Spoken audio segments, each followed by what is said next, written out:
Toi, qui écoutes ce texte, je dépose le peu de force qui me reste pour que tu ressentes ce que je ressens. Que tu sois l'acteur, la victime ou juste une personne piquée par la curiosité.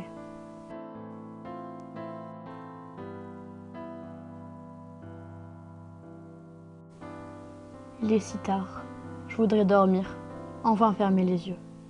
Mais le sommeil ne suit pas. Plus aucune larme ne sort de mon être. Les souvenirs sont si forts.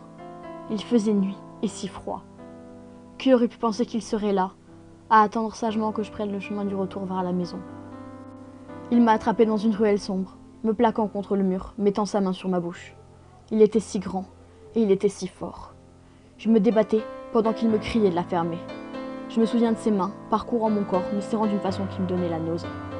Je n'avais plus le courage de me débattre, me laissant peu à peu sous l'emprise de cet homme. Il jeta mon téléphone au sol, m'enlevant la seule arme qui me restait.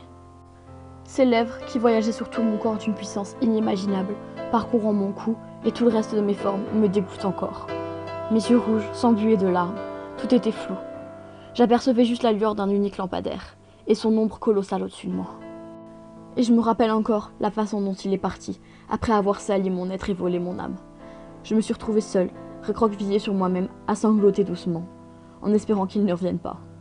Prise de nausée, je me souviens avoir craché toute ma haine sur le sol. J'ai fini par récupérer mes affaires, et je suis rentrée chez moi avec des excuses pour expliquer mon retard. Je me sens bête d'écrire ce que personne ne saura jamais. Car j'ai si honte. Je ne cesse de me dire que j'étais seulement au mauvais endroit, au mauvais moment. Chez moi, il ne se doute de rien, et je ne veux pas me plaindre. Maman, te souviens-tu m'avoir dit que s'il m'arrivait quelque chose, ce serait à cause de moi, de mes tenues dites provocantes? Et je n'ose rien te dire. Car au fond, je sais que tu as raison. C'est de ma faute. Tout est de ma faute. Je me dégoûte tellement, si tu savais, maman. Et j'ai tellement peur lorsque je sors de chez moi. Peur de le croiser, ou de voir la même lueur qu'il avait dans ses yeux chez quelqu'un d'autre. Pourquoi j'en parlerai alors que c'est moi la fautive? Regardez-moi, je suis laide, mon corps brûle de ses caresses, et je me sens si engourdie, incapable de me regarder dans le miroir. J'ai envie de crier ma haine, de m'en arracher les tripes, mais je suis si craintive. J'en deviens parano. Des affreux cauchemars refont surface une fois que mes yeux se ferment.